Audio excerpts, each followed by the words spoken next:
Thanks for listening to Get in the Hole, your #1 stop for all things in the world of golf.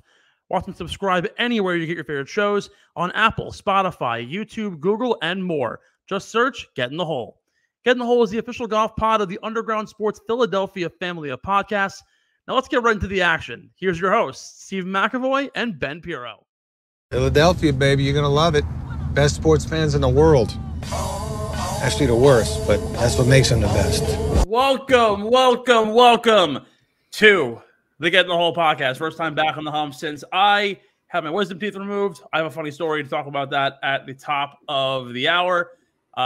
Jason Day, back in the win column. Owen gave us the big win last week. I honestly should have listened. I would have made a lot of freaking money.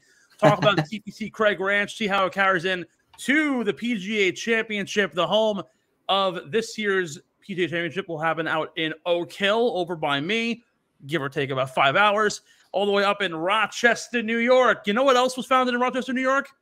The Mormon religion. So we're going to talk a little bit about Joseph Smith and Mormonism right here on the Get in the Hole podcast. Steve McAvoy, Owen Liberatore hopping in this week. Thank you again for taking the reins over last week as I was mid-recovery. The chipmunk cheeks were alive and well. I was eating eggs and potatoes for about 5 days. But finally, I can eat solid food, and I had chicken wings for the first time in like a month. So, that's a good like get back into it kind of food. That's chicken wings. That's a great one. It was really bad because again, I was eating eggs and mashed potatoes for about 5 days, and I like the doctor. Now, honestly, I'm from New York, so the home of bagels and pizza. He goes, can't eat pizza. It's too hot for the roof of your mouth. He goes, a bagel's going to be too hard. I was like, I accidentally ordered a bagel at work about 5 days later when I was in the city. And I go like, I can't even eat this. I can't even eat it. I can't. It's just sitting there mocking me now. Well, hold on. I got made fun of by my coworkers. I went over to the kitchenette, grabbed a knife and a fork, and I am dissecting a plain bagel with cream cheese and lox. And like trying to find a way to get it into small enough pieces that I can actually consume it. And my coworker, she turns to me, she goes, "What the hell are you doing?" I go, wisdom teeth. I can't open past like here. Like I'm struggling to do anything. She goes, "I'm just gonna pretend that like I don't know what you're doing, and I'll just focus on my work." So that happened. And then my girlfriend was a nurse. She's been nursing me back to health. There were multiple occasions where, so one of the things that you can't do, for those of you who are listening and have never gotten wisdom teeth removed, you can't sip out of a straw.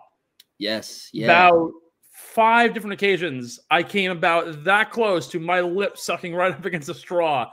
And I had her, like pull it out. I remember it was like the 3rd day. We go to like Five Guys. And I get the soda and I go, she's no. I'm like, I go, what? She goes, straw. And I go, oh, shit, I totally forgot. So very good.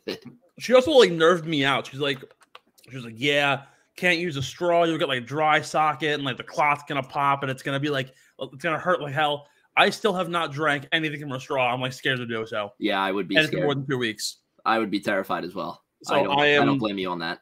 I'm like severely struggling. Anyhow, thank you again for jumping in here on the show. We have KB in the back. He's making fun of me, saying hilarious intro by me so far. Don't worry, it's only going to get more hilarious as we go on. Thankfully, though, the chipmunk cheeks are not like out, like literally they're like to here. I looked like I had That's the worst part. What did I look? I was told something by a friend of mine that I looked like somebody. I'm drawing a blank on who it is. Whatever it is, I will figure it out as we go. But regardless, so back on Getting the Hole for 2 weeks. It's been a crazy 2 weeks. Obviously, I missed out on Wyndham Clark's win at Wells Fargo. That was, of course, a great victory for him. Kind of nice to see the PGA Tour getting more of those first-time winners, more players who are not like on the like fame spectrum, I guess you could say, of like super elite, managing to beat out huge fields. And then, of course, last week, Jason Day back in the win column for the first time, dating all the way back to like 2018. It's been a long time for him. Actually, last time he won, I believe, was at last week's event. So at Quail Hollow, now won for the first time in 5 years at the event following Quail Hollow. Yes, that makes sense. That adds up. Yes. But however, we're going to lead. Oh my God, hold on.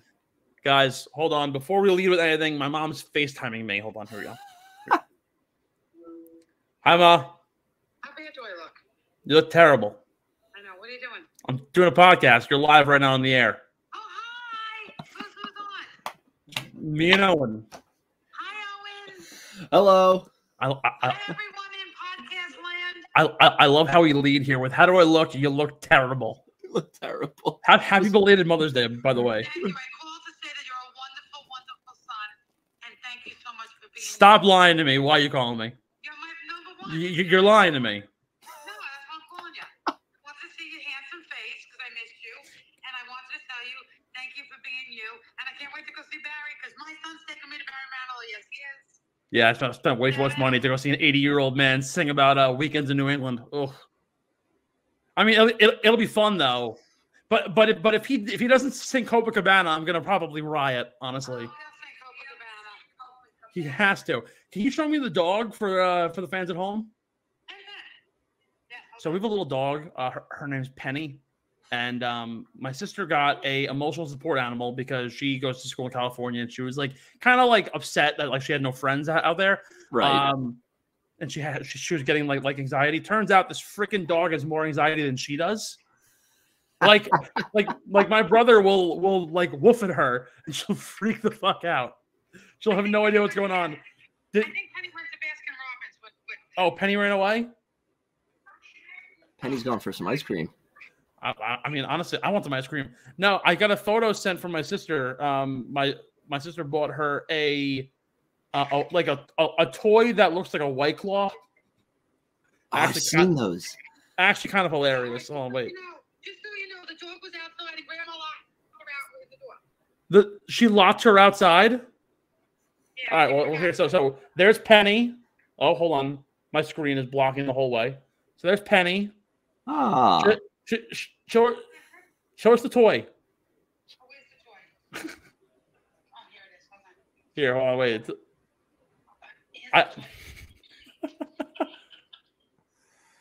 There it is, the little White Claw. Oh, that's fantastic. And it's mango flavored. They got the flavors on it and everything. That's so good.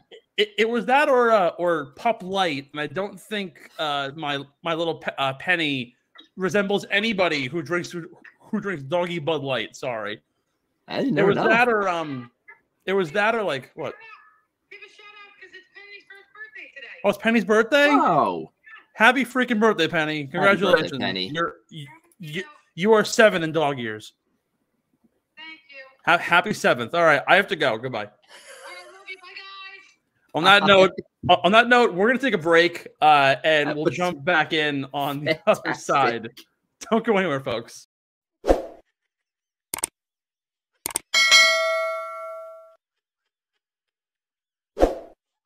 Now it's time to actually hop into the good stuff. This is the Getting the Whole podcast. Once again, Stephen McAvoy, Owen Liberatore here. Folks, a new age in golf has arrived. If you're looking to be the talk and envy of your group and create memories that you will never forget with friends and family, look no further than their lineup of Wasted Wedge products. Our friends Wasted Wedge, the show sponsor here at Getting the Hole, probably one of the best sponsors I've ever heard of. Wasted good. Wedges. They're a blast, shot ski, but a wedge. You can have them on and off the course. Check them out at wastedwedge.com. Find them at Wasted Wedge on Instagram or Facebook. And remember, folks, wastedwedge.com, the new standard for shot skis in the industry. We lead off here, Owen. PGA of America CEO Seth Waugh, I'm probably butchering the name, talked about LIV prior to the upcoming PGA Championship. He had said, quote, they can't burn cash forever. His whole mantra about it was that the vision for the game was really bad. He's talking about how, as a member of the official World Golf Ranking board, how their application was insufficient, and therefore the idea of LIV doesn't really announce greatness in any way, shape, or form for golf as a whole. He also went in a little bit on how the team game is a short sell and something that is kind of flawed in its backbone and that no one really cares about it. What do you make of the point that Waugh is making? Of course, the PGA of America is the host of this week's PGA Championship. They are allowing players in the field. They also changed up some rulings. So now, probably in the next year or so, depending on how the OWGR pans out, might not see any LIV guys in the field next year. But what do you make of the PGA of America CEO's comments? I mean, I think my feelings on LIV are very like back and forth, because in my mind I'm like, all right, LIV is more golf. More golf is fun to watch.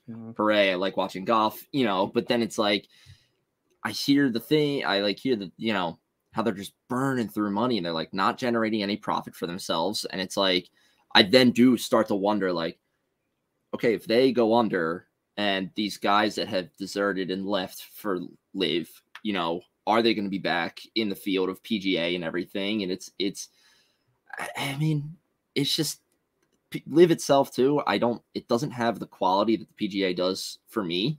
I saw a screenshot, I think, was it today? It was today or yesterday, about one of the LIV events recently. I think it was this past weekend's LIV event. And there's a picture of the tee box. Somebody's teeing off. I didn't see who it was, but you just see that there's like a ginormous dirt patch on the tee box. And it's like, you know, regular golfers, that's fine. You can deal with that. But like, you don't expect to see that on like a big, you know, PGA Tour level event. Like, it's just like, it just doesn't scream quality. So like, I kind of agree with what he's saying. You know, it's not the best quality and everything. I've watched a couple broadcasts. I don't love it. And yeah, just like the division, I don't think is ever really good for the game, because it's like, especially with how much they have feuded, you know, or fought in sort of like up till now, you know, you had the Patrick Reed, you know, and Rory thing with him flipping a tee. That was Patrick Reed, I'm pretty sure. It's just, yeah, I honestly, I agree with it. They can't burn their money forever. And I definitely want to see what happens. Like, if this league goes under, where do the players go? And what do? Are they welcome back into the PGA? Like, what's the deal? I think that's kind of the funny thing, because I don't think they would be welcome back. I think so. If you've been listening to what I've been saying for months, I've been really like big on how, first of all, if you didn't know this, LIV was created through an idea that was actually founded by somebody else who literally filed for a company called the PGL, the Premier Golf League, very similar to what you saw with it. Actually, not totally as similar, but think of how when soccer tried to create a breakaway league and they tried to create like the Super League with all the top teams in the world, that was Saudi backed. However, the same idea came back from what the PGL was. So the Premier Golf League was founded under the idea of team play. It was going to be a 72 hole event. So you're going to actually have the full standardization that you get and everything else. But they were going to add a team aspect. They were going to add like challenges to things. You could earn points through like side games almost. They wanted to basically make golf more fun, right? Basically, like, because the best way that I was ever described it was like, think of playing like bingo, bango, bongo on a par 5, and you can gain strokes back. It's like the idea of for every beer you drink on the course, you can keep back a stroke. Like, that to me was hilarious, and it was filed as a whole thing and just didn't really take off. They wanted to partner with the PGA Tour. I guess Jay Monahan kind of just shoved it off, and now, of course, Greg Norman creates LIV, and the Saudis are never gonna run out of money. Honestly, the idea that they can't burn forever. This place, you got to realize, like, the Saudi government and the public investment fund that is responsible literally for creating Abu Dhabi 20 years ago was a desert. Yep. And it's now home to the biggest building in the world. They're going to create a literal, like 5 acre by 5 acre golden box. And it's going to be like a mall. Like, this place is now one of the most advanced countries in the world, in the UAE. And it wasn't a thing 20 years ago. Like, when George Bush invaded Saudi Arabia, this country didn't exist. And now all of a sudden it has better infrastructure than America. It's amazing. They have oodles of money. However bad it is that they got it. Yeah, like Kyle's saying it in the back during our production, he's older than this country. Yeah. Like, it's kind of ridiculous how, like, you look at it from a grand scheme, and it's like, how are they able to develop this? Well, they have all this money from multiple investment funds. They have over like $700 billion. They can get rid of the U.S. debt if they wanted to. Like, it's absolutely nuts where they have all this coming from. They don't care if they lose money. I think LIV will be around forever.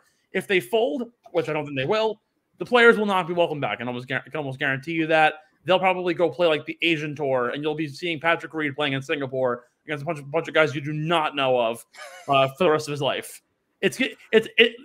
Patrick Reed in the Asian tour is going to be like Trevor Bauer playing Japanese baseball. It's the same comparative here. So that's what's going to happen. But like, I totally understand his point. The idea that the division really isn't good. I'm in this group with a bunch of like Long Island based golfers.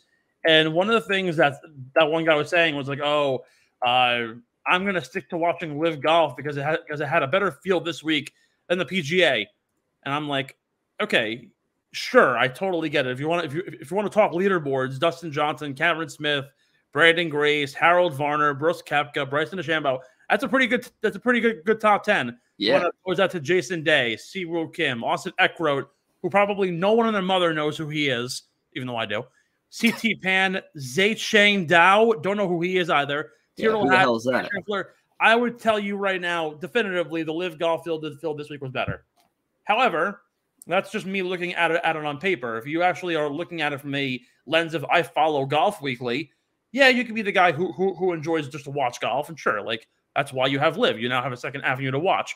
But until you realize the fact that these guys have been on 4 straight weeks of elevated events, they wanted to get a week off before they go to Rochester, New York to go play a golf event. No one wants to travel from Texas to Rochester.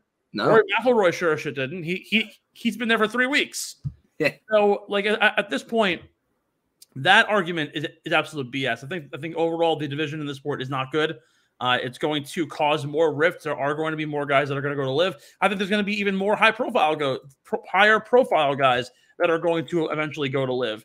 Even if you look at the top 25 players in the world, I would not be surprised in the slightest if you see somebody maybe in that like 15 to 20 range, someone take, let's say like Kurt Kitayama, who could possibly make more money playing LIV than here. He very well might go. Hideki Matsuyama was thought about possibly going to LIV. He wound up not. I don't know. He could still be in that kind of realm. Again, there's a bunch of guys who I think could most certainly jump because there's better opportunity in LIV to make money than there is on the PGA Tour. That's just kind of the sad reality of it. Yeah. The parity in this game is 10 times as good as it ever has been. And I read a great article, and I'll talk about him later. But after Tiger Woods was finally down for the count and his injury started to pile up and he was never going to get back to that spot, Jason Sobel of the Action Network said that his prediction like 5 years ago was that Keegan Bradley would be a top 10 golfer in the world. Well, what happened 10 years ago is a lot different than what we have now. Colin Morikawa came up. Victor Hovland came up. Tom Kim. Jordan Spieth had a renewal. Rory's back. Jon Rahm's amazing. Scotty Scheffler's here. The parity in the sport is exponentially better than it was when Tiger Woods was winning 14 events back in 2001. So fact of the matter is, like, guys are going to wind up going. KB actually brings up a interesting point. They should earn their spots back by going back to the KFT. I'd honestly put them down all the way to Q school and just make them just play years out and just try and grind it out. I mean, like, way back to the top. Not for nothing. If you put Dustin Johnson on the KFT with a bunch of college kids, he'll win events. He'll win his 3 events in 4 starts. Yeah, it'll be like Phil Mickelson when he won like 5 of the first 7 events on the Champions Tour because he was like way better than a 60-year-old Vijay Singh, who was the best player there at the time. So I think like those things totally make sense. I'm beating the dead horse here. Keep on protracting my thoughts on LIV, but I think we're going to hear more of this. We're going to hear some also probably from the USGA when it comes around next month. They'll go to the US Open. It's going to be a constant revolving door about why is LIV bad? Why is it good? Are we going to be seeing LIV guys? Honestly, these rule changes that we have now, they're going to probably project itself to the USGA. And I think by next year, we very well might not see any LIV on the PGA Tour at all, with the exception of maybe like Cameron Smith, maybe. Depends on how often they play in other leagues. As you had mentioned last week, Jason Day, your big ticket winner at 16 to 1 for the win. Yeah, huge congrats to you taking home the win at TPC Craig Ranch with the AT&T Byron Nelson. What made you think Jason Day. I get it. Weaker field. You have to kind of go with the higher ups on the course. But what stood out about Jay Day that I didn't see going in that week? Honestly, I will say this. Part of it, huge part of this pick, just luck.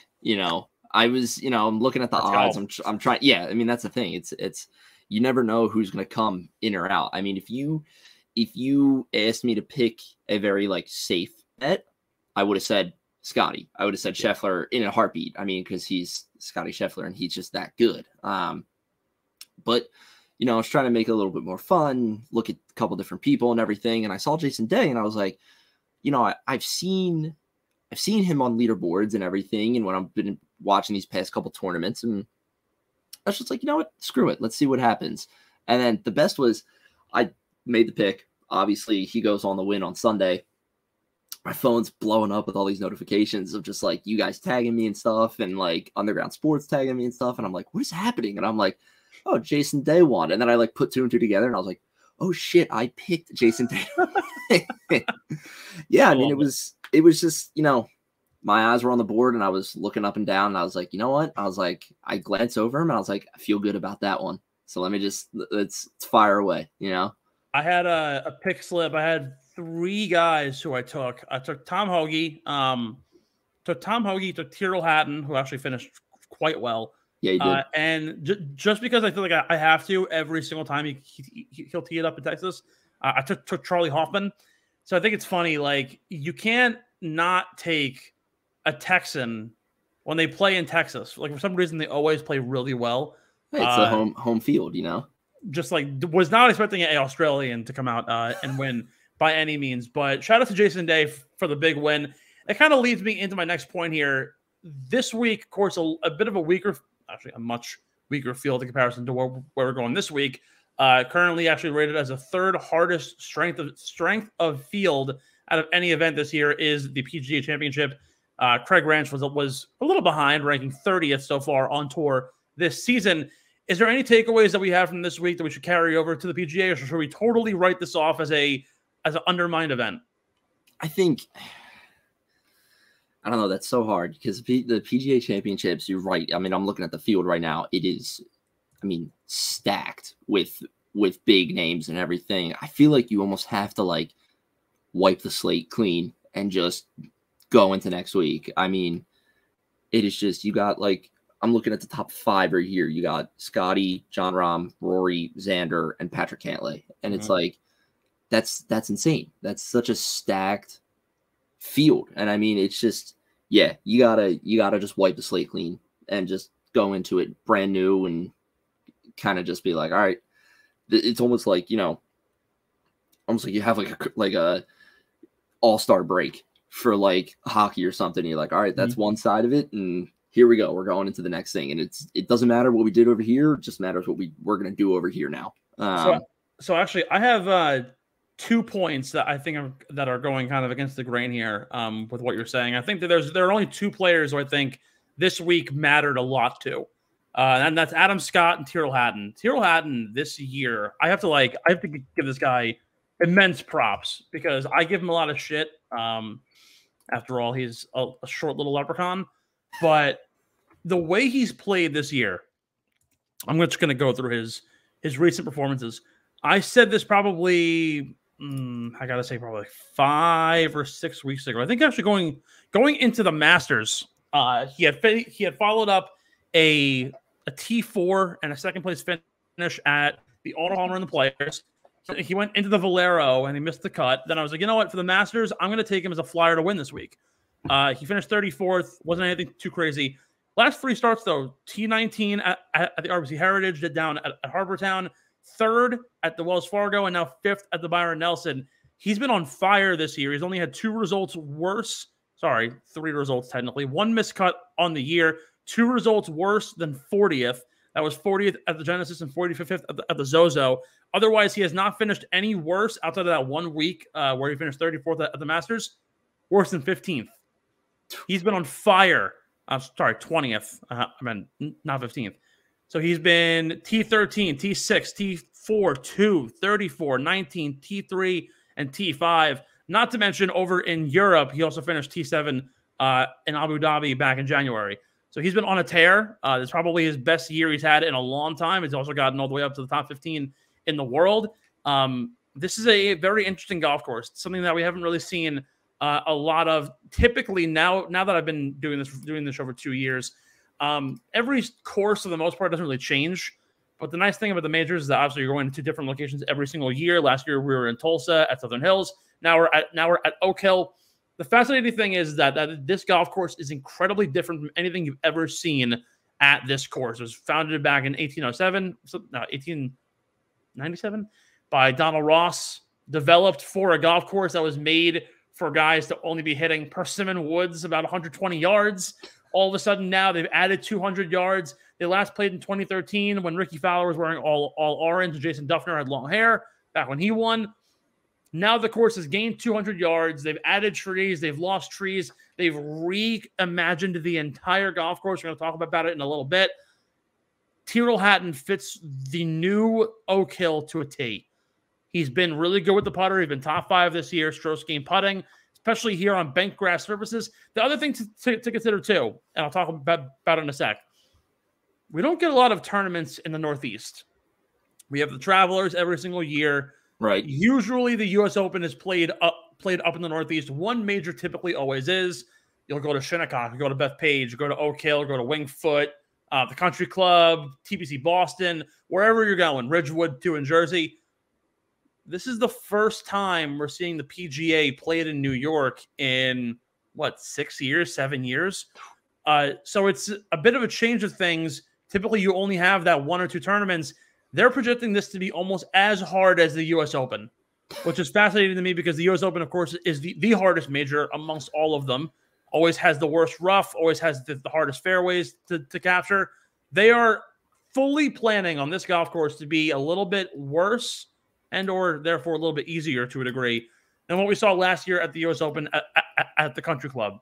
Really thick rough. It's the thickest rough they've had all year. The rough is a little bit more capable in the first cut, second cut, but once you get deep, you get really deep. They've added trees to make the game harder for players on approach and off the tee box. So a lot of things to keep in mind.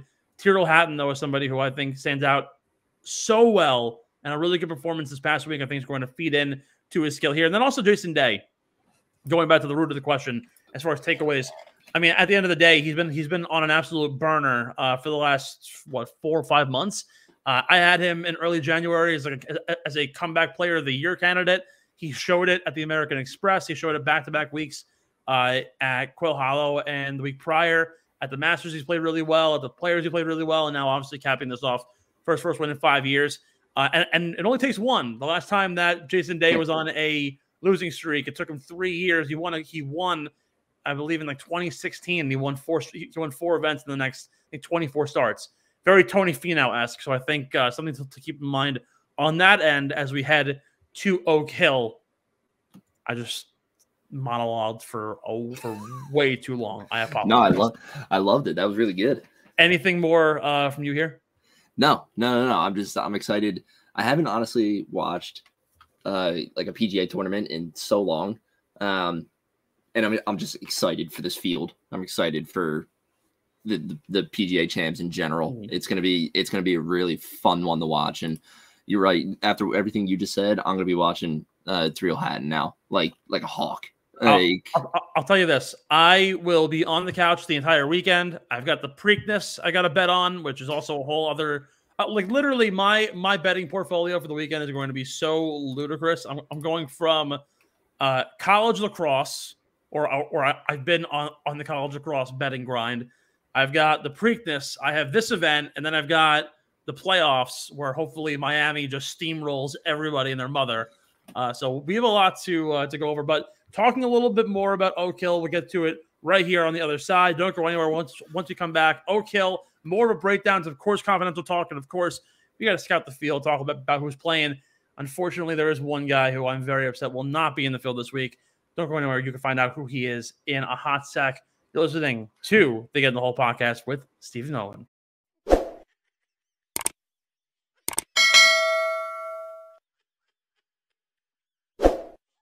So I had mentioned this on the other side here. It's going to be a very different golf course than what we've ever had at Oak Hill. The last time that Oak Hill played host to a major was, well, they had a couple of Champions Tour events back in 2018-19, but has not hosted a PGA Tour major since 2013. They hosted the PGA back then. Like I had said, Ricky Fowler was in burnt orange, and Jason Duffner had long hair with his ridiculous cadence, and he won the tournament there. Something that I found really interesting, I was listening to SiriusXM's PGA Tour show, and they had on Jason Ballard, who is the head pro at Oak Hill. He's been there for the last 10 years. He had said that this is a golf course that basically the only thing that's the same is that it's a par 70. Again, they added 200 yards. They're oak trees. By the way, really fun fact. It's called Oak Hill. Their oak trees are actually plotted and planted from across the world. Oh, so for every single hole, there's a different kind of oak tree that lines the course. That's actually really cool. That is very cool. I did not know that. Kind of a bit of a little history lesson for you. It could be going from some California oaks to whatever it is. I'm not a agrologist by any means, but if you want to talk about trees, we can get somebody in here who hopefully knows more. But like Ballard said, basically the only thing here is that it's a par 70. Trees have been added and removed. Approach play is much harder. Off the tee is a little bit easier to a degree. A lot of dog lays here on this golf course. Every green has been recomplexed. So if you played here in 2013, throw out the book. Throw it out. Brand new. You are starting from scratch. It's going to be absolutely incredible. And therefore, we jump into our course confidential here at Oak Hill Country Club. Have not been able to do one of these in a long time, being that basically every show it's been the same golf course. So it's like beating a dead horse having to explain things.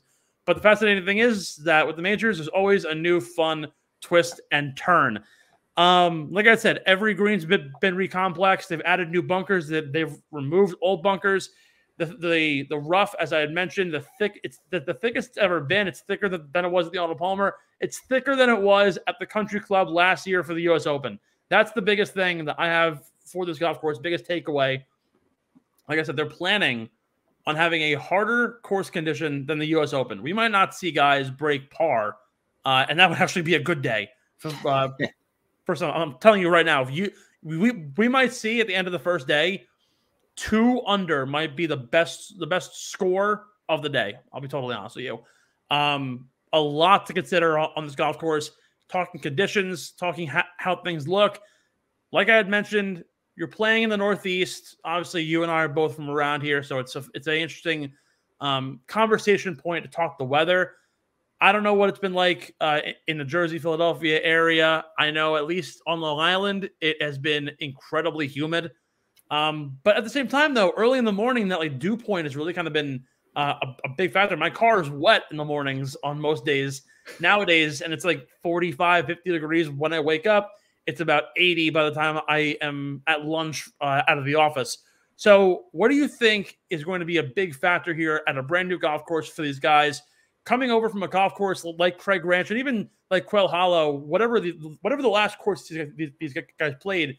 Very different conditions, northeast weather, not as opposed to Texas or North Carolina, and also just overall the general sense here going into an event that's allegedly going to be way harder than anything we've ever seen at a PGA Championship.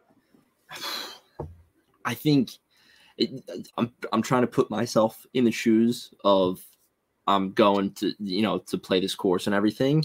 The one thing I'm begging for is the weather to be nice, because if the course is that much different and it's this much harder and everything, I'm begging for anything to swing my way in terms of just help me out here, and the last thing anybody needs is, rapid winds, rain, all the shit that nobody else wants.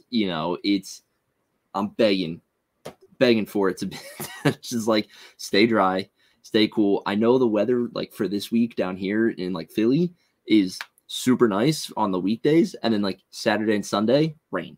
So it's I don't know if that's gonna affect all the way up in New York. I don't know, but it's not a good sign if you're just going straight off of strictly off of this. But if I'm a player going into these champs, I'm literally please don't rain. Just please hold off, make it a nice day, barely any wind, because then they don't have to worry about anything else other than just let me just put the ball in play and I'll try to figure out this course as best as I can with no external factors affecting it. Now, if you don't live in Rochester, New York, and you don't know where Rochester, New York is, it is right on the banks of Lake Ontario. It is about 30 miles east of Buffalo. You kind of see where I'm getting at here. It's about 100 miles away from the Canadian border.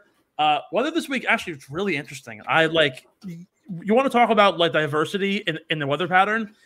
Going into the event today, it was a high of 72. Tomorrow it's going to be a high of 74 and a low of 48. That 48 degrees. So, for example, it's going to be pretty consistent throughout. Tomorrow, to kind of give you an idea, the low of the day again is 48. It'll be about 48 degrees by 8 a.m. So about tee off time for the guys on Thursday. It'll be quite cold. Thursday, that's actually a low of 36. So we're going to be seeing some wild condition early on. Usually gets to about peak weather by around 2 o'clock, 3 o'clock. So I think the early tee times are going to be affected a lot more than the latter ones. Obviously, when it's colder outside, the ball doesn't travel as far. When it's a little more wet, the ball sits up. But also you have the caveat of it doesn't go as far, but the ball will also roll further because the ground is a little bit harder. So going in, 72 and 74 today and tomorrow. Wednesday is a high of 53, low of 40. So we're dipping 20 degrees in the weather pattern. Thursday, high of 60, low of 36. Friday's a high of 82 degrees and a low of 40. And it's supposed to pour on Saturday, high of 70, low of 55, and about the exact same on Sunday, but some sunshine. So I think we kind of already have the map here. Of course, recording on a Monday, we don't necessarily know what the tee times are quite yet, but instant takeaways. Early tee times on Thursday and Friday are going to have wet, cold weather. Yep.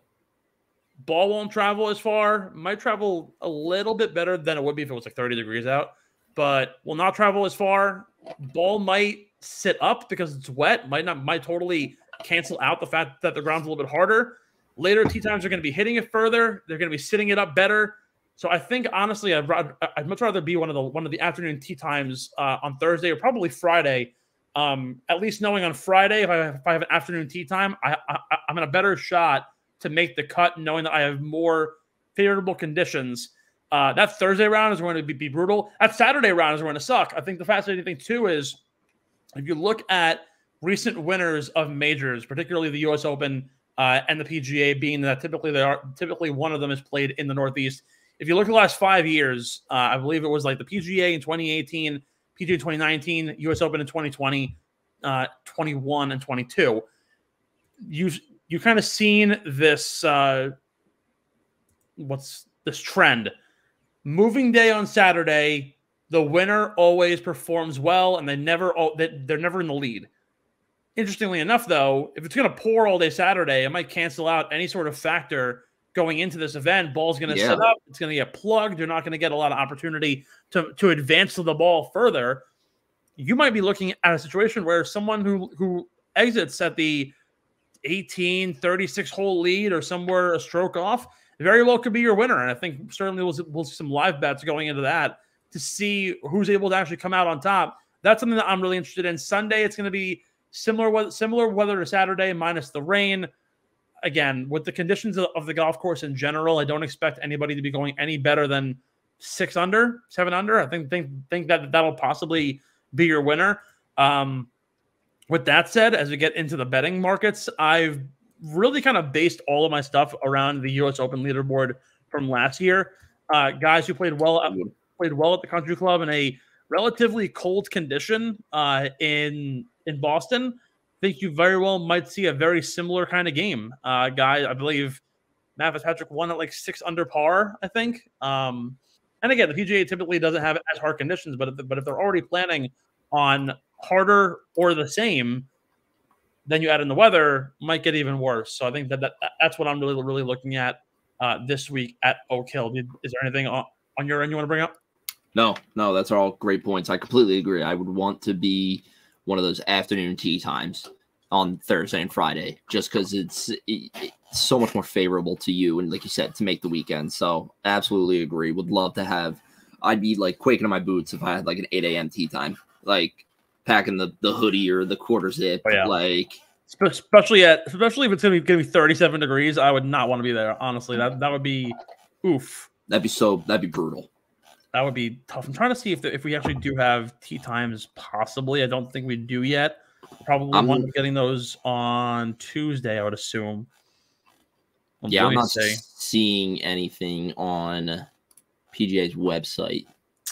Yeah, no. All right, so nothing from us yet on tee times. I'll report those out on social once we get them tomorrow. I'll put up probably the head times. But once we get around to that, we'll be able to look a little more into things. Let's get into some field talk. Something that I've really been scouring is how this field is going to play out. And two things that stood out immediately. One of my golfing icons, John Daly, will not be in the field. I always laugh because he usually has the first tee time out in the morning because no one wants to be in front of the golf cart guy. So John Daly has withdrawn. Don't know why. Unfortunately, we will not be getting a meme by the second hole saying that John Daly is leading the PGA Championship, which I feel like I've done every single year. He's always like 1 under after like 3, and I'm always like, "Oh, you're the leader after 3, John Daly. Let's see him lose it in the next 15." So he's out. We have 17 LIV golfers playing this week. Martin Kamer, the only one who will not be in the field. We will be getting Paul Casey, Taylor Gooch, Dustin Johnson, Brooks Koepka. Interesting little factoid that I found interesting. Last time LIV had an event was obviously before the Masters. Brooks Koepka won. He finished T2 at the Masters. Dustin Johnson won this past week. Might we see him outshine the rest this week? And then, of course, hasn't officially said no. But last week, Jordan Spieth did bow out of the Byron Nelson due to a wrist injury. They've been monitoring it. Adam Shupnick said it's probably looking unlikely, yet haven't heard any word yet as of Monday at 9 o'clock. So we'll see how things go on that end. But with Jordan Spieth out, could be a really big game changer. He's been saying that his game is really good. It's been rounding out. He's obviously been playing well in the southern hemisphere of the country, but has not been very dominant on the northeast side of things as of late. So we'll see what Jordan Spieth does this week. Is there anybody in the field though? First inclination, without giving me anything for our next segment, that you're automatically like, no, he's out, or yes, he's in.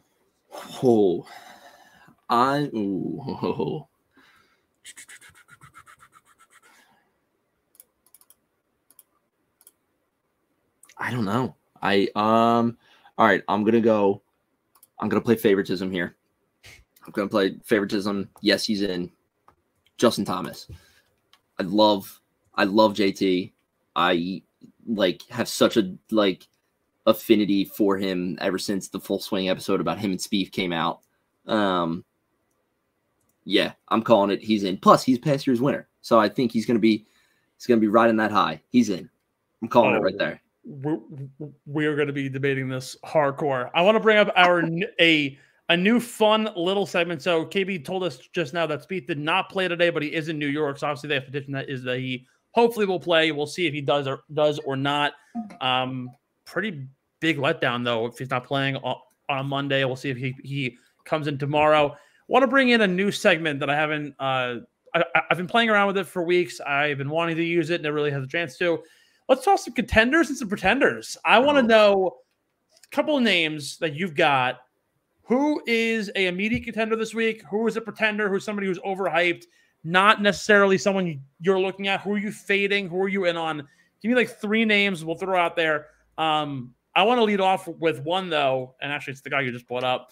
Justin Thomas said yesterday his game is so close yet so far. I feel like I've heard this quote multiple times from Justin Thomas. I say that every weekend. Honestly, at this point, he's the kind of guy. Oh yeah. Sorry. So he said, "quote My game has never felt so far and so close at the same time." I feel like I hear this every single week from Justin Thomas. Despite me loving him, I fucking hate him. Yeah. Let me explain. That's so fair. I love the kind of guy he is. He's a great guy. He's a handsome guy. He fits the mold of a good golfer. He's on, I've been following him since his days in Alabama. Just a really good overall guy. His game is so wildly inconsistent. He will go on a bender for 4 weeks and he'll win 3 events.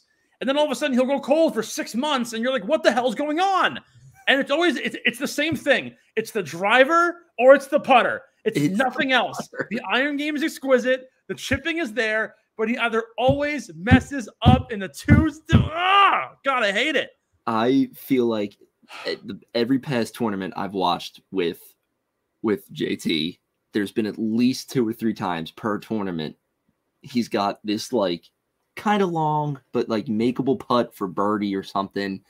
And I just watch him like burn an edge. And I'm like, what are you doing? Like, it's so annoying. I get like tense every time he's up the putt or up the drive. Cause I completely agree. It's either one of the two. One of those two is going to mess up during the hole and it's always going to come back and bite him in the ass. Like, which is honestly why I have him as a absolute complete pretender for this week. I am not buying I'm not drinking the Justin Thomas Kool-Aid whatsoever this week.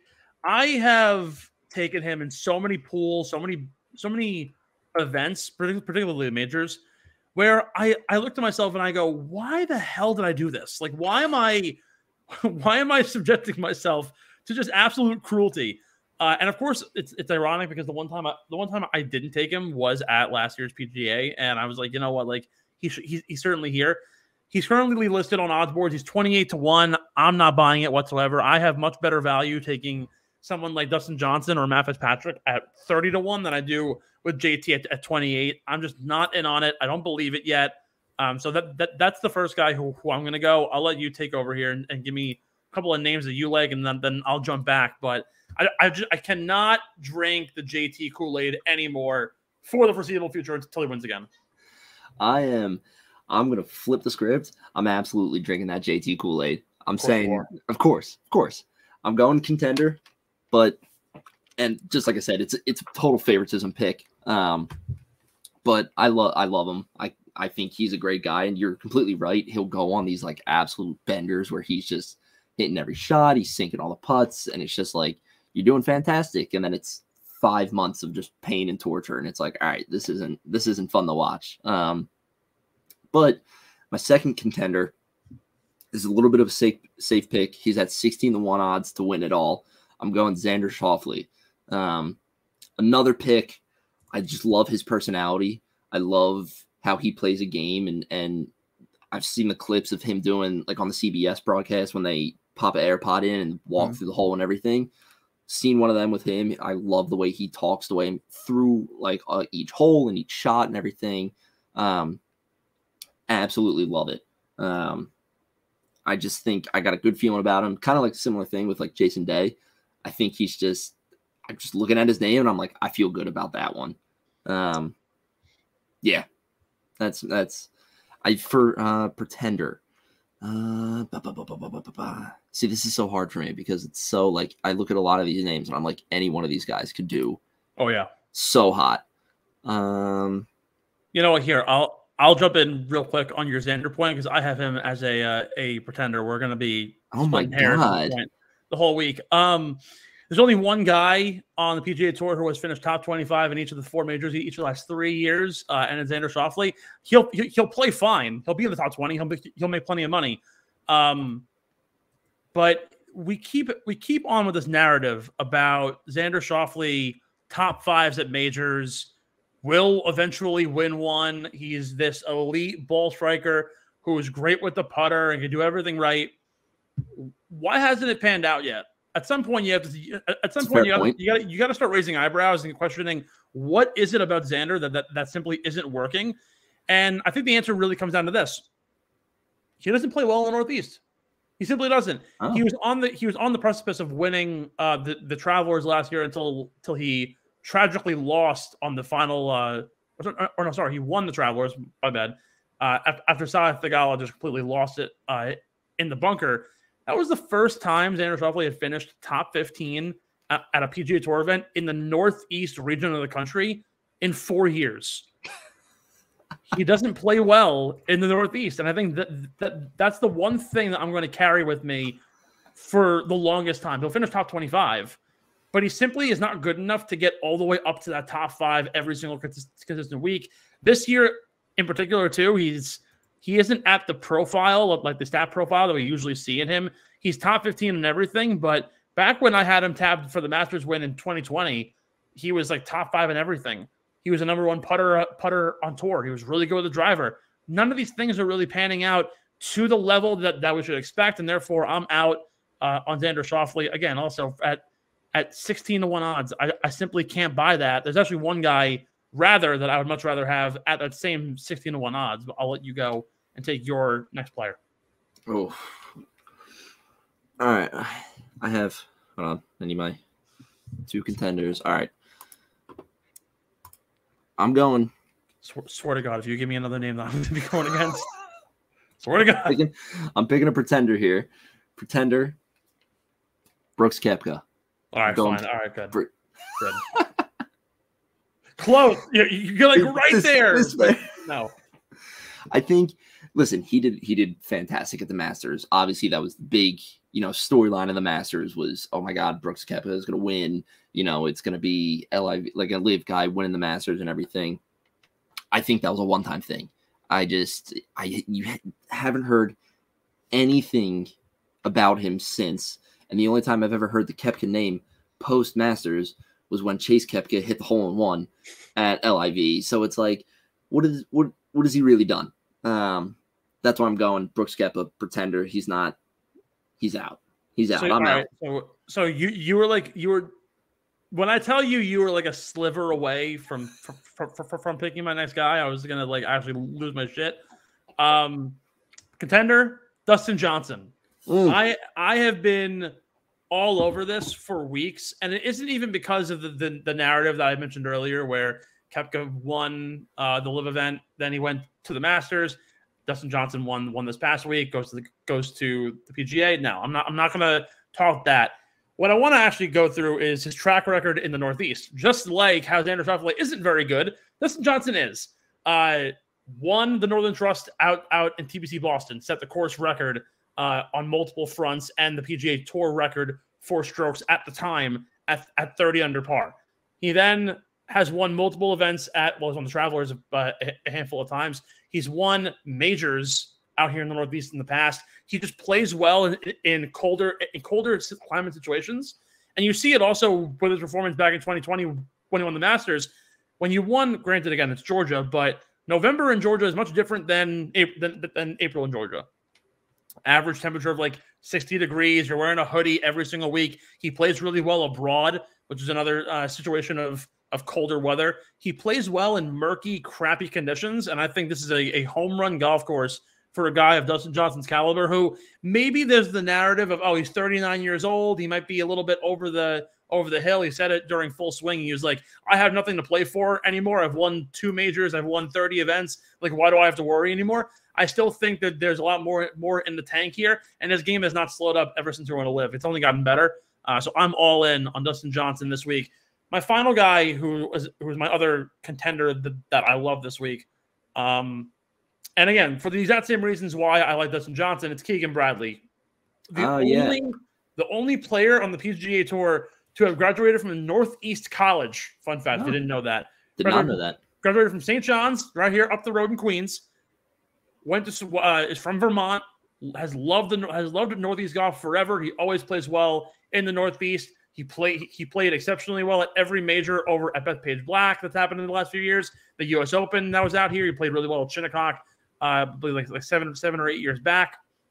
Has won the Travelers. Has won events up in the Northeast. He loves Oakmont. He loves Oak Hill. He played really well here when he played back in 2013. Granted, different course, but I'm all in on Keegan Bradley this week again as another one of my contenders. Is there anybody else you got as your pretender versus contender talk? I'm good. There you go. I don't want to fight with you anymore. It's gonna be a fist fight the rest of the way through. Don't worry. No, we aren't gonna get into any more screaming matches. However, we are gonna take one final break. On the other side, it's beer money time. We're gonna give you our picks for the PGA. I've got a loaded card, a lot of picks to give you. So don't go anywhere. We will be right back with some beer money right here on Getting the Hole.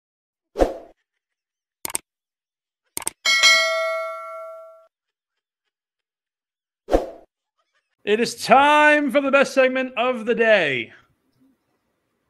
Love this segment. Beer Money.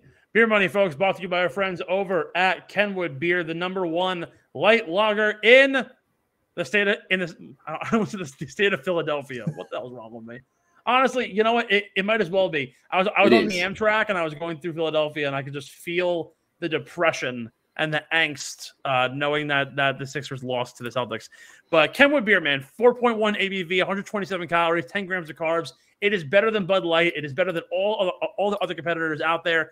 Go to kenwoodbeer.com. Use that Kenny tracker to see who has Kenwood on tap in Philadelphia. You can buy it at your local Philadelphia area liquor stores or in Eastern PA. Also, over at Whole Foods. Go check them out. Honestly, dude, Whole Foods has some banging stuff. They also have wine for $4. That is killer. Light body, light calories, plenty of flavor. The best light beer on the planet. Must be 21 or older to do so. And, of course, please drink responsibly.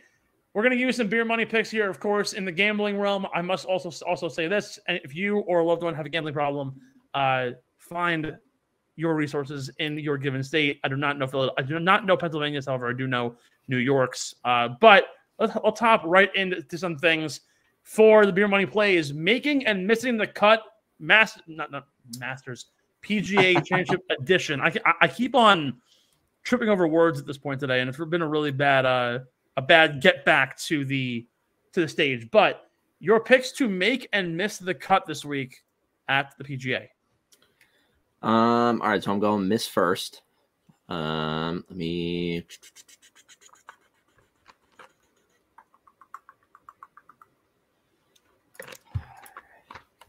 miss the cut. I'm going. So certain green sportsbook has only top 40 odds up. And he's currently sitting at plus 225 to make top 40. Interesting. I'm going Scott Stallings. Or Scott. Yeah, Scott Stallings. Sorry. I thought it was Scott Scallings for a second. It's a good play. Yeah. I love that. Don't ask me why. I'm just picking it. That guy has huge arms. That's... who are you taking to hold on. You said to miss the cut? That was miss, yes. All right, so who's making it? So I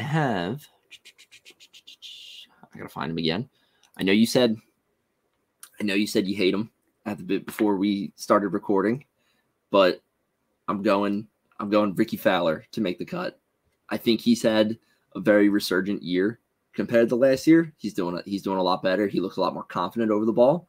I don't think he's quite there yet to compete with everybody, especially like the bigger names, but I'm going to make the cut, Ricky Fowler. I'm going to parlay these two because I think it's a value play. I've got to make the cut. I got Tom Hoge at plus 150. Okay. And then I've got a little fun one, miss the cut for top 40 to kind of give you an idea of where he sits. He's minus 300. So he's one of the top 10 players in the field this week. He will miss the cut. Don't do it to me. He will not defend the PGA title. It'll be Justin Thomas missing a second straight major of the year. He missed out at the Masters. I think he'll miss out once again here in Oak Hill. That's my play. Honestly, if he's minus 300 for a top 40, I can only imagine what his miss the cut odds are. It's probably exponential at that point. So that's where I'll go. And you know what? I think Tom Hoge showed a lot of people over the last 6 or 7 months. He really is a top 30 player in the world. He's one of the best approach players in the game. That's going to really matter a lot here. And at the end of the day, if this becomes a putting contest, I think he can hang out with basically anybody. Top 20, who you got? Top 20. I have to. So I'm going. This isn't a PGA player. I'm going out LIV guy. I always enjoyed watching him golf before he left for LIV. I'm going Cameron Smith. I like it. I think he did. I can't remember where he ended up in the Masters. But I always liked watching him golf before he left for LIV. Obviously, I haven't watched him play as much now and everything, but I'm going Cameron Smith top 20. He's at plus 150 right now. So I have 2 picks here. I'll give you my official, and then I'll give you another one for a little added value. I'm going to go with Hideki Matsuyama for top 20. Oh, I like that. At plus 180. I think this is a play where you look at how Hideki's played over the last 5 months, and it isn't similar to what he did when he won the Masters. It hasn't been as dominant.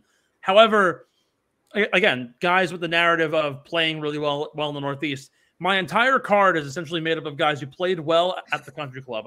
I'm under the assumption here that it'll play as hard. Guys who played well in the Northeast back then in arguably even worse weather conditions should play well here.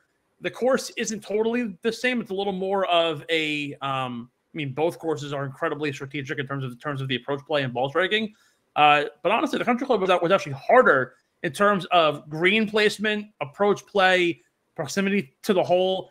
A lot of categories where if you played well there, this should actually be a easier course to navigate. Therefore, I'll take Hideki, finished top 10 at the country club last year. If you want to get a little bit better odds and talk a little more, Justin Rose plus 360 is my other play that I'll be taking here for a top 20. Played well at the country club. And again, if this comes down to, this is a putting contest event. Justin Rose is honestly the horse for the course. He's the third best putter on the PGA Tour history of the last 15 years. It's literally Jordan Spieth and him. Like, there's nobody better at putting the golf ball than the two of them. He's preferably the best on bent grass greens, which fits the course here, fits the courses in the Northeast, and fits the courses abroad, back in his home of England. So I will take Justin Rose at plus 360 for top 20. That'll be a bit of the higher value, but I'll play it safe and I'll go Hideki top 20 as the official. Top 10. All right, top 10. Okay. I really like this pick. He had that really fun playoff against Jordan Spieth a couple weeks ago. I'm going Matt Fitzpatrick. I don't think he has a major under his belt. He won his first last year at the country club. Oh, that's right. That's wink, right. Wink, nudge, nudge. Somewhere possibly in my picks. Yeah. Like I said, I think he's so good. He's such a fun golfer to watch. And he's so good with his irons. So I like him for top 10. Top 10 for me. I'm going to, again, run it up with guys who played well last year at the US Open and guys who played well in the Northeast. Keegan Bradley, my play plus 800. This is a bender play. I'm loving this one. I think Keegan can win this week. If you look at his odds, he'll also wind up somewhere else in these bets picks. So I'm not going to reveal what his odds are to actually win. But plus 800 for a top 10, I think he could certainly get there. He finished 7th at the country club last year. Again, loves the Northeast, is from around here. When he played at St. John's, made some trips to the upstate portion of New York where all rules are different. He's played at Oakmont, played at Oak Hill. He's played in Lake Placid. These are courses that fit him to a T. I like Keegan for top 10 at plus 800. Top 5. Oh, this is getting tough, man. Yeah. Well, you know what it is with a loaded odds board too. It's kind of hard to pick out certain guys because, like, that you can go safe and take the guys in the 200, 300 range, but there's so much value to be had in the 400s, 500s. It's kind of crazy. Oh, yeah. All right, top 5. Oh, okay. All right, I like this one. Top 5. He's at currently plus 600. Colin Morikawa. I love the way he plays a game. Kind of same thing with Matt Fitzpatrick. He's like super fun to watch. I also think he's like a great guy in general too. But I would love to see him top 5. I'm gonna go again. I have 2 picks. I'll give you my official first. Actually, the opposite of what I did with my top 20, where I went conservative to start and then higher for the alternate. Switch it up. I'll take Fitz at top 5 plus 600, 6-1.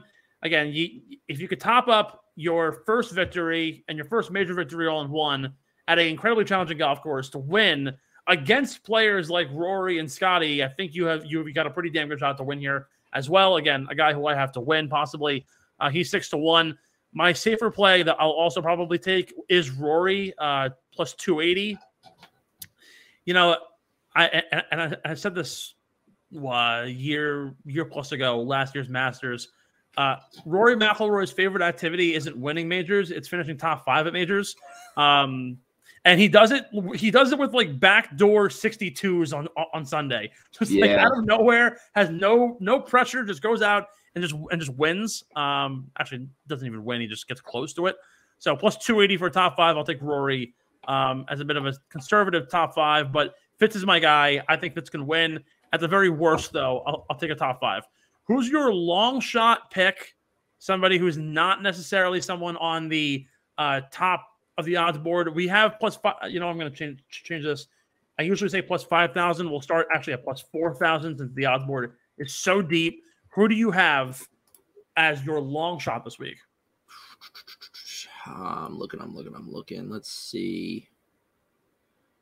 Who do I like to win?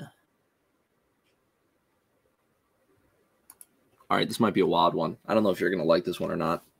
I really don't know.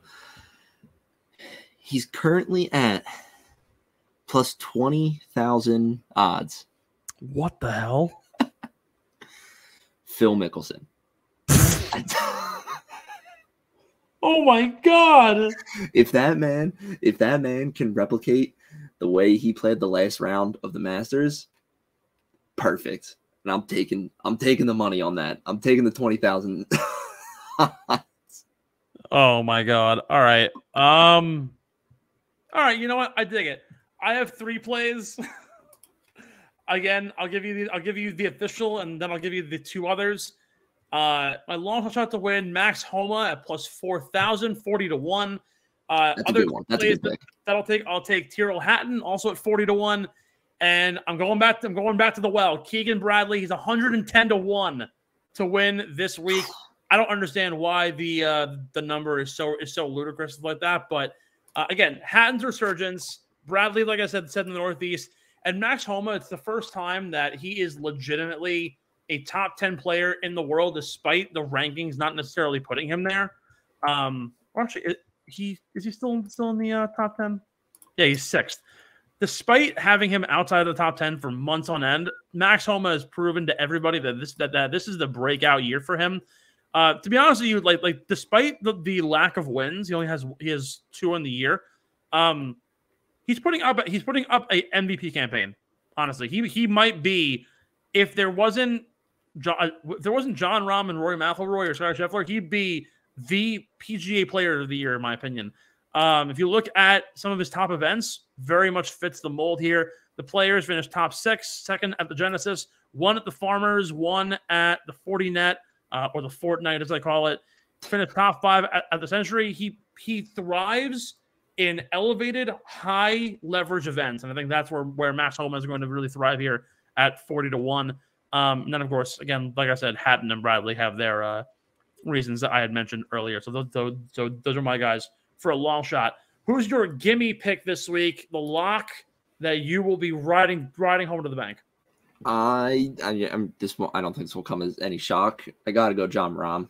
I mean, the dude is just absolutely electric, and I mean it's so fun to watch him play. And just coming off the Masters, I could absolutely. If someone asked me, if you would watch the Masters and then the PGA Championship and pick one person to win both of them, I would absolutely say John Rahm in a heartbeat. So that's what I'm going with. Yeah, I'm like really, I could easily take John Rahm or Rory or Scotty to win or to have him finish a top 20, but the money simply isn't there. I have a 3-leg parlay for a top 20 that I think is a home run. All 3 of these guys fit exactly what we're looking for, one of which we already mentioned. Fitz, I'll take Colin Morikawa, and I'll take Cameron Young. All finished top 20. It's about roughly 10 to 1. It's about plus 1,062, according to the odds book that I just threw it in on.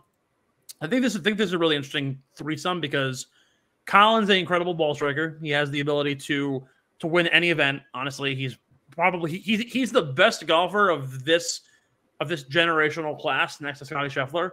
So I'm all in on Colin. Again, played really well at the Country Club and beating the dead horse here. Matt Fitzpatrick, of course, won. I have him as a top 5. Cameron Young, though, is really funny. So Cameron Young played college golf at Fordham, went to Fordham Prep, one of my rival high schools back in the day. He's from Sleepy Hollow. He's played elite golf courses in the state of New York. He's from here. Granted, he went to college down south, but he's always had his roots in upstate New York. I think this is kind of where he might finally get that first win, and I feel the narrative kind of coming where Fitzpatrick won his first tournament and his first major all in one. I think we very well could see Cameron Young win his first tournament and his first major all in one. I'm not going to call it a home game for him because it's eight hours from his home. But again, there's something about the state of New York and the ambiance about it that I think Cameron Young just fits exactly what we're looking for this week. So those are my three for my gimme. Your winning pick. Can you go back to back? Tell me. Oh, this is a lot of pressure. This is a lot of pressure. Oh, it is. Oh gosh. In the history of the show, we have never had a repeat winner. So we're the well, fires. Don't tell me. The hot seat's going. The hot seat is going. All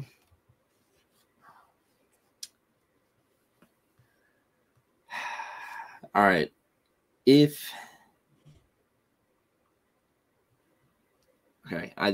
might be a long shot because it could be screwed over before the tournament even starts. If he doesn't WD Jordan Spieth, wow, I could see. I'm locking it in right here. That's my so final it's answer. funny because we didn't even talk about it. So Jordan Spieth is actually this is the last leg he needs for the career Grand Slam. Mm-hmm. So part of me thinks that he'll play no matter what because he wants to go after it. But I just think the injury is going to linger and it might very well bite him in the ass. My winning pick, and I'm amazed we have not talked about him at all today because this is a guy who has been on the radar to win his first major for years, and it hasn't happened yet.